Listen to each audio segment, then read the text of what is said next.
हा बोल. ती दिवशी आपल्या गडावर दीदीचं भाषण झालतं ना. हा हा हा सांग की. दीदीचं गडावर भाषण झालतं आपल्या भगवान बाबाच्या. हो हो. तिथं आपले भगवान त्या नारायणगडावर जरंगीची होती. हो दीदीनं राखी बांधली होती. ते विरोधक लय व्हिडिओ टाकायले तर फेसबुकला याला. काय बोलू. म्हणजे तिकडे राखी बांधली भगवान गडाला. दीदी गेली नाही ते भेटीला. भगवान गडाला काय करायचं. भगवान गडाला तर जाऊन आले गेले. हा भगवान गडाला तर जाऊन आल्या.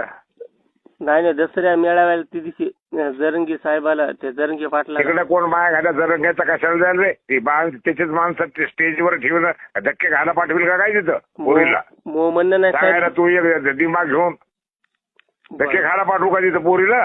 होतं काय का स्टेजवर खुर्ची तरी ठेवली होती का त्याला. नाही पण आपली मग कशाला माया घालायला जायचं तिथं आम्ही. बरोबर जाऊ दे. कशाला जायचं रे येण्यासारखं सांगायला पोरो. साहेब मी म्हणी ना हो. अरे हो माझं काय म्हणणं आहे. अरे इज्जतीनं जे बोलून तिथं नाही जायचं. आणि तिथं काय काय काय लोकांच्या काय धक्के खायला का काय तिथं ती. ही माहिती होती आपली विरोधात स्टेटस ठेवायलेत ना.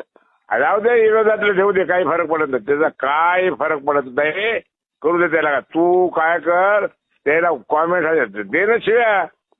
भोसडीचे ते दोस्त होता आपला त्या पंकजाचा बाप माझा दोस्त होता माहिती आहे का तुम्हाला. आम्ही सेवा दिली ते आम्हाला हे करायचं. मग तुमचा पाठिंबा असले आम्ही झपकीतोच बी एखाद्याला. झटक्या द्यायला काय चिंता नाही. मग तुम्ही असल्या पाठीशी आम्हाला काय झटक्या द्यायला त्याला मला आम्हाला जे कळतंय ते आम्ही करतो. मग तेच म्हणत भोसडीचे ते जरंगेचं पांघरून आखरायलेत आणि विरोध करायलेत फायदा घ्यायसाठी. दुसरं काय. मग तेच विरोध त्याला निवडून आणतात काय त्याच्या घरात जाता का हात जोडायला त्याला. आम्ही जाणारच नाही. मग आता हे काय निवडणूक काय ती काय दुसऱ्याची थोडीच आहे. इथली तालुक्यातली निवडणूक आहे. वाटोळ करता काय तुमचं. आमच्या तुम्हाला आजपासून दे ना. आमच्या अर्ध्या रात्री बोलडीकर साहेब आहेत आम्हाला. ठीक आहे सांग द्यायला काय घेणं देणं नाही. जवळचे आमचे त्याला आम्ही पाहू म्हणा. बरं काय नाही मग ठीक आहे.